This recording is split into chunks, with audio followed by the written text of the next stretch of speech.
छाया नव चेतना भरा जीवन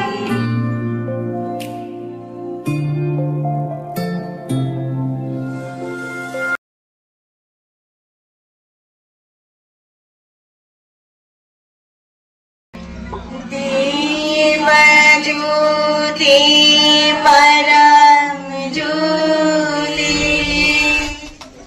दीप ज्योति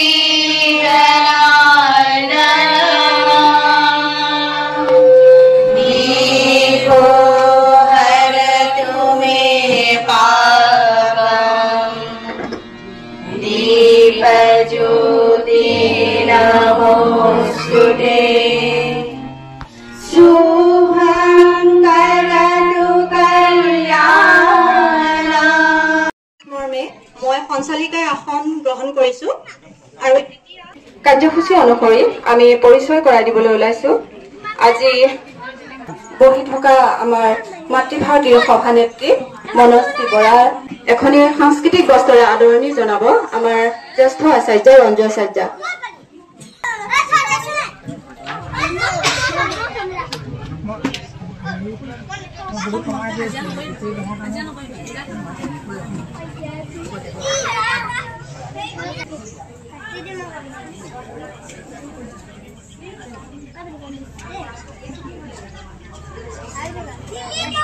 ইয়াৰ পিছতে আমাৰ মন্ত্ৰী পৰিচালক ডাঙৰীয়ানী বৰ্ণালী গোহাঁই ডাঙৰীয়ানী তেখেতক আদৰণি জনাব এখন সাংস্কৃতিক বস্ত্ৰৰে জানমণি নেওগ আচাৰ্য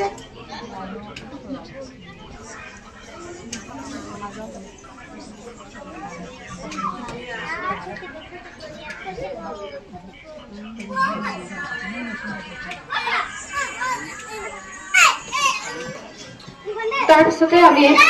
নিমন্ত্ৰণ কৰি আনিছিলো বিলপুৰীয়াৰ পাহাৰিতা বৰুৱা বাইদেউ তেখেতে সেবিকা সমিতিৰ বিভাগ প্ৰচাৰিকা কাৰ্যবাহিকা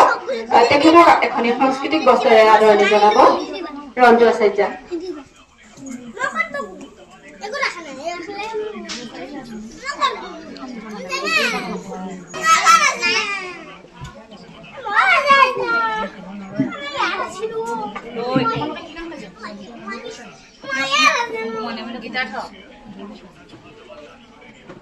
ইয়াৰ পিছতে আমি নিৰ্দিষ্ট বক্তাৰ ভাষণ দিবৰ কাৰণে আমন্ত্ৰণ কৰি আনিছিলো ভাস্বতী শইকীয়া ডাঙৰীয়ানী তেখেত নেহেৰু হাইস্কুলৰ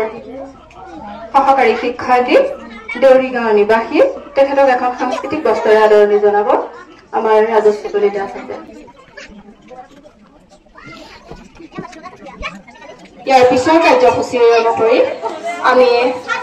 নিমন্ত্ৰণ কৰি আনিছিলো দুগৰাকী আদৰ্শ মহিলা আমাৰ সমাজলৈ তেওঁলোকৰ যি অৱদান সেই অৱদানৰ কাৰণে আমি আজি নিমন্ত্ৰণ কৰি আনিছো দুগৰাকী মহিলা তেওঁলোকক সম্বৰ্ধনা জনোৱাৰ মানসেৰে আজি এই সভাখন অনুষ্ঠিত কৰা হৈছিল প্ৰথমতে আমাৰ সঞ্চালিকা মহোদয়া এখনি সাংস্কৃতিক বস্ত্ৰৰে আদৰণি জনাব আমাৰ সম্পাদিকা উদযাপন সমিতি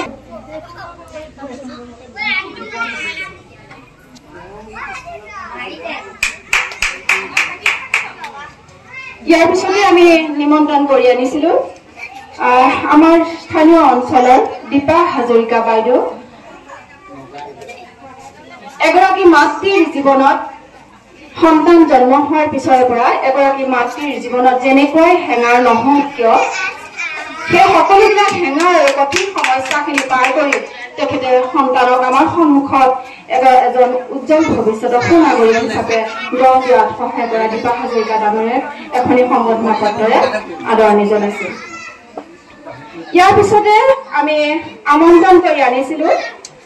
কচুৱা গাঁৱৰ নিবাসী বুলু বৰা বাইদেউ তেখেতৰ সমাজলৈ বহু অৱদান হৈছে তেখেতৰ পুত্ৰ চিন্ময় বৰা UPSC 2023 জিঅ' সায়েন্টিষ্ট এক্সামত সফলতাৰে সমগ্ৰ ভাৰতবৰ্ষলৈ গৌৰৱ কঢ়িয়াই অনা তেখেতৰ মাতৃ আমি সম্বোধন জনাবলৈ আনিছো তেখেতৰ যি সন্তানৰ প্ৰতি থকা কষ্ট আৰু ত্যাগ সেই সকলোখিনি আজি আমাৰ সন্মুখত ক'বলৈ একো ভাষা নাইকিয়া সেয়েহে আমি দুয়োগৰাকীকৈ আদৰ্শ মহিলা সম্বৰ্ধনা জনাবলৈ অনা আমি এখন অভিনন্দন পত্ৰ যিকোনো এখন আমি পাঠ কৰি দিছো। হে মাতৃ, আজি এই গৌৰৱময় অনুষ্ঠানত আমি নিকেতন পৰিয়ালে আপোনাৰ সন্তানৰ অসাধাৰণ সাফল্যৰ উপলক্ষে আন্তৰিক সন্মান আৰু সম্বৰ্ধনা জ্ঞাপন কৰিছো। এটি সন্তানে অধ্যৱসায়, পৰিশ্ৰম আৰু নৈতিক মূল্যবোধৰ দ্বাৰা যি গৌৰৱোজ্জ্বল সাফল্য অৰ্জন কৰিছে, তাৰ পিছতে মাতৃৰ অমূল্য ত্যাগ, দিশ নিৰ্দেশনা আৰু স্নেহৰ ভূমিকা অনস্বীকাৰ্য। এটি সফল সন্তানৰ পিছত থাকে এগৰাকী শক্তিশালী আৰু দূৰদৰ্শী মাতৃ। সন্তানৰ সাফল্যই মাতৃৰ উত্তম মূল্যবোধ, নৈতিক শিক্ষা আৰু সমৰ্পণক সমাজৰ আগত দীপ্তিময় কৰিছিলে। সমাজৰ লগতে পৰিয়ালৰ প্ৰয়োজনত আপোনাক সহায়ো কৰক। আপোনাৰ পৰিয়ালৰ লগতে শ্ৰী বৈৰচিহ্ন গৰাকী আমি শতায়ু হৈ আশীৰ্বাদ কৰিছো। শ্ৰদ্ধাৰে নিকেতন পৰিয়ালৰ হৈ শ্ৰীযুত মনশ্ৰী বৰা সভানেত্ৰী, শ্ৰীযুত শেৱালী ভূঞা সম্পাদিকা, সপ্তশক্তি সংগম 2025 মাতৃ সন্মিলন উদযাপন সমিতি, শংকৰদেৱ শিশু নিকেতন হাৱাজান, শ্ৰীযুত লক্ষণ বৰা সভাপতি, শ্ৰীযুত সপোন ৰাজখোৱাদেৱ সম্পাদক, বিদ্যালয় পৰিচালনা সমিতি, শ্ৰদ্ধাৰে শ্ৰীযুত দীপক কোচ প্ৰধানাচাৰ্য, শংকৰদেৱ শিশু নিকেতন হাৱাজান।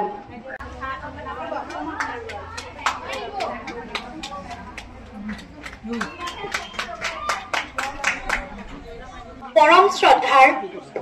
আজিৰ এই সপ্তশক্তি সংগম মাতৃ সন্মিলনৰ সঞ্চালিকা মহোদয়া আৰু মঞ্চত উপবিষ্ট অধিকাৰীবৃন্দ আৰু মোৰ অতিকৈ শ্ৰদ্ধাৰ আই মাতৃসকল, সকলোলৈকে মোৰ সশ্ৰদ্ধা মই প্ৰণাম জনাইছো। মই বৰ বিশেষ পাতনি নিমেলি আজি এই সভাৰ প্ৰস্তাৱিক আগবঢ়াবলৈ ওলাইছো। আপোনালোকৰ সন্মুখৰ এই বেনাৰখনত আপোনালোকে নিশ্চয় দেখিছে যে ইয়াত লিখা আছে সপ্তশক্তি সংগম মাতৃ সন্মিলন। এই শব্দকেইটা দেখি আপোনালোকে নিশ্চয় অনুমান কৰিব পাৰিছে যে এইখন এখন আগতকৈ বৃহৎ মাতৃ সন্মিলন, আৰু এই শব্দকেইটাই আপোনালোকৰ মনত নিশ্চয় কিছু কৌতূহলৰো সৃষ্টি কৰিছে। হয়, এই যে সপ্তশক্তি সংগম শব্দকেইটা আছে, এয়া এগৰাকী নাৰীৰ মাজত অন্তৰ্নিহিত হৈ থকা শক্তি। এতিয়া কথা হ'ল, এই সপ্তশক্তিনো কি?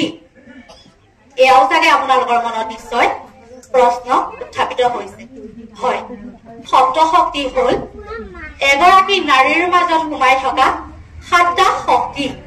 সপ্তশক্তি সংগমৰ আই মাতৃ সন্মিলনৰ এক বিশেষ বিষয় যি আমাক নিমন্ত্ৰণ জনাইছিল। ভাৰতবৰ্ষ বিকাশত মহিলাৰ অৱদান। এইটো হৈছে অনামিকা এলবামটিয়ে কিমান চনত মুক্তি লাভ কৰিছিল?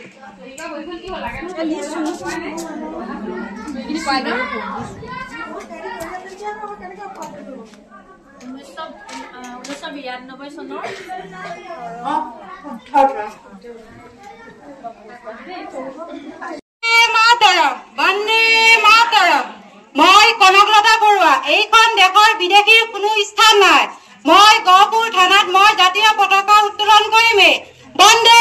মাতৰম, বন্দে মাতৰম, বন্দে মাতৰম, বন্দে মাতৰম, বন্দে মাতৰম, বন্দে মাতৰম। শ্ৰদ্ধাৰ আজিৰ সপ্তশক্তি সংগম এই সভাখনৰ সভানেত্ৰী মহোদয়া, অতি শ্ৰদ্ধাৰ বিদ্যাভাৰতীৰ মাতৃসভাৰ সভানেত্ৰী মহোদয়া প্ৰমুখ্যে এই মঞ্চত উপবিষ্ট বিভিন্ন ঠাইৰ পৰা নিমন্ত্ৰণ কৰি অহা বিশিষ্ট ব্যক্তিসকল আৰু অতিকৈ শিৰনিৰ্মালী স্বৰূপ এই বিদ্যালয়ৰ আচাৰ্যসকল, প্ৰধানকৈ প্ৰধানাচাৰ্য মহোদয় আৰু এই সভাত উপস্থিত থকা সমূহ অভিভাৱক, অভিভাৱিকা তথা ৰাইজ, আজি এক বিশেষ বিষয় দি মোক এই সভালৈ নিমন্ত্ৰণ কৰি অনা হৈছে। পৰিয়াল প্ৰবোধন, পৰিৱেশ প্ৰবোধন।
এইদৰে নোৱাৰিছো আৰু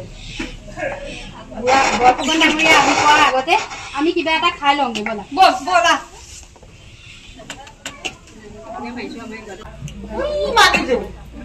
কি নিমিত্তৰ পৰা ইমান শাস্তিকণ ভুগিছে তাই কি দিছে তই দিবি না ঐ মানুহজনী তোৰ জীয়েৰৰ কথা কবি না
অভিষেক দাস প্ৰাথমিক বিদ্যালয় স্থানবাসী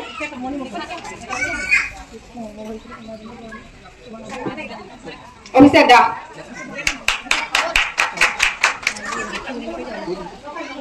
ইয়াৰ পিছতে আছে ভাবিক বৰা প্ৰাথমিক বিদ্যালয় স্থানপ্ৰাপ্ত সদস্যসকল মই খুব কম সময়তে মোৰ বক্তব্য মই দাঙি ধৰিছো আজি এই সভাখনত মই উপস্থিত থাকি মোৰ ভাষাহীন মানে ভাষা হেৰাই গৈছে আৰু সংগম 2025 মাতৃ সন্মিলনৰ সমূহ উদ্যোক্তাসকললৈ মোৰ আন্তৰিক অভিনন্দন জ্ঞাপন কৰি মই মোৰ শলাগৰ শৰাইখনি আগবঢ়াব বিচাৰিছো মই প্ৰথমখন শৰাই আগবঢ়াব বিচাৰিছো আমাৰ মাতৃভাৰতী উদযাপন সমিতিৰ সভানেত্ৰী মনশ্ৰী বৰালৈ ইমান সুন্দৰ আৰু আটক ধুনীয়াকৈ গোটেই সভাখন তেওঁ পৰিচালনা কৰিলে দ্বিতীয়তে আমাৰ সঞ্চালিকা আসনত বহি সুভাৰণী কাকতি ডাঙৰীয়ানী তেখেতক মই শলাগৰ শৰাই আগবঢ়াইছো তেখেতে গোটেই দিনটো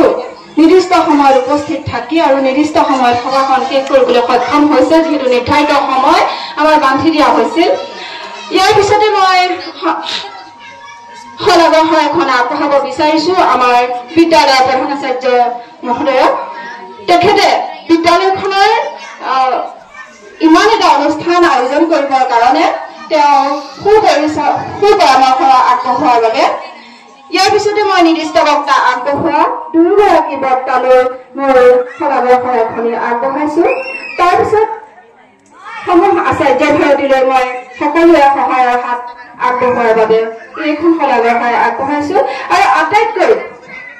সম্বৰ্ধনা জনাবলৈ মাতি অনা আমি দুগৰাকী আদৰ্শ মহিলা তেখেতেও আমাৰ সভাখন তেখেত দুগৰাকীয়ে আমাৰ সভাখন উপভোগ কৰি শেষ মুহূৰ্তলৈকে থকাৰ বাবে তেখেতক মই আগবঢ়াইছো এখনি শলাগৰ শৰাই